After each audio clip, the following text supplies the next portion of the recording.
Thank you. Thank you. I've got to see you first. I'm delighted to be here. And again, we met many years ago in Vybetsk, and it's been very interesting time there. And I think I have 10 minutes, and I'm going to stick to it and take off from there, if I get this going. That's where we are, out on the western seafront. You can see passing over all the other countries, and Cork is in the southern part. You can see in the very corner of Ireland, down south, just on the coast. It's a city, if I get this going, I'll be doing very well. Yeah, population 210,000, small enough. It's a UNESCO Learning City since 2015, and we hosted, even though the size is very small, the UNESCO International Conference in 2017. The previous cities were places like Shanghai, Mexico, pretty large in comparison to Cork. Key challenges for us is that there really is no blueprint. There is no map. And that's important. I don't think we should try to follow anybody else. It's your city. You try to do it your way with your people. It's complex at times because you're dealing with different organizations. And then organizations are silos. Quite often you have a Department of Health, a Department of Education, a council, all operating separately and maybe at times not talking to each other. And that can be a challenge all of its own. And then lastly, no one organisation can really do it on their own. So Cork, as a city of learning, is very conscious of creating a culture of learning. And that's for all people. And it's for all forms of education. I hear there are lots of teachers here. I happen to be one myself, but I'm retired, but I'm doing part-time work in different areas of education. And I think we need to stress that it's formal, non-formal, and informal. It's not just classroom-based by any means. And I think there's a lot of learning for all of us in that. And again, even the use of education, I think we've tried to change that more into learning as opposed to just education. One of our key points, and this picture shows it there, was in our international conference in 2017, global goals, but local actions.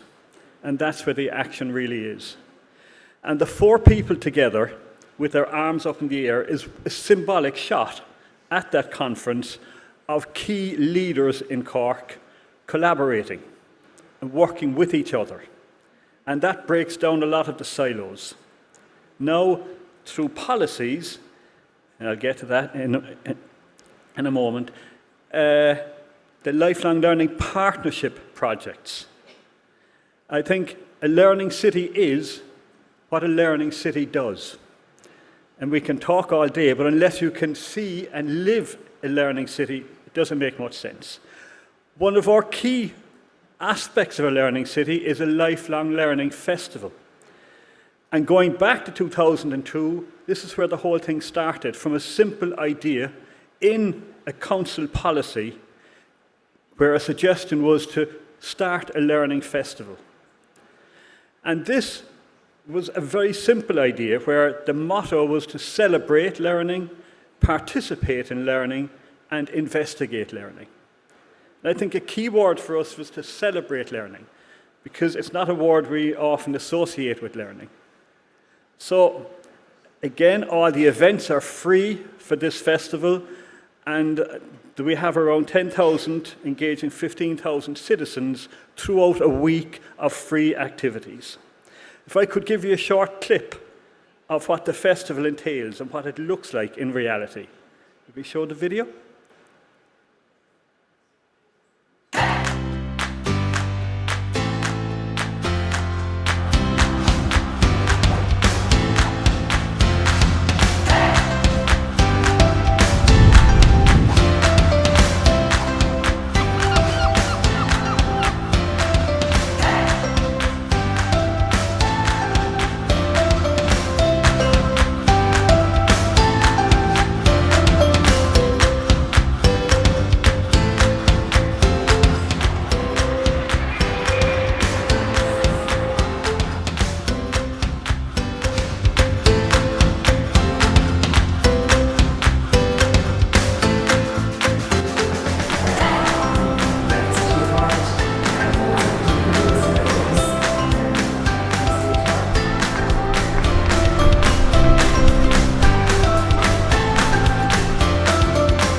Thank you.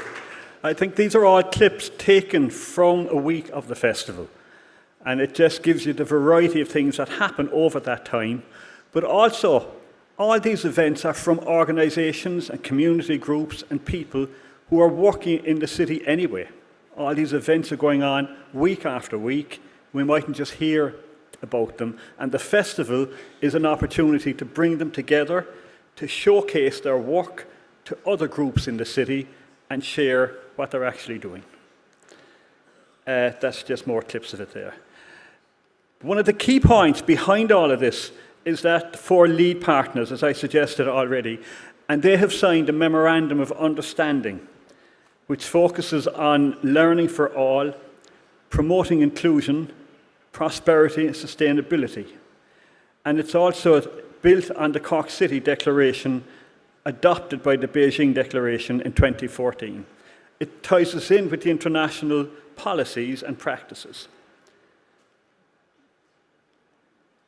Another part of our learning city in Cork is what's called learning neighbourhoods. And this is like dividing the city into smaller sections where people within a neighbourhood come together and they work as a little unit in figuring out what they want their neighbourhood to look like.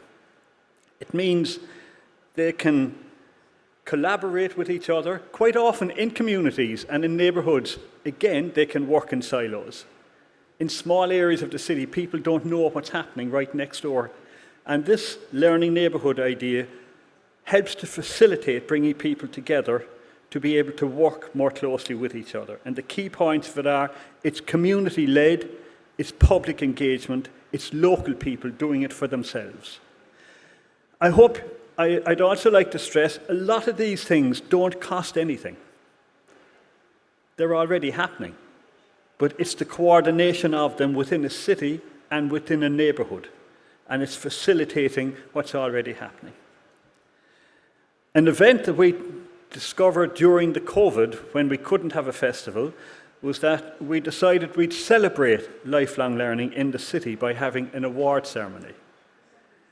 And this meant bringing different groups. We had 10 categories from the cradle to the grave, where we invited people to submit what they see, what they celebrate in learning in the city.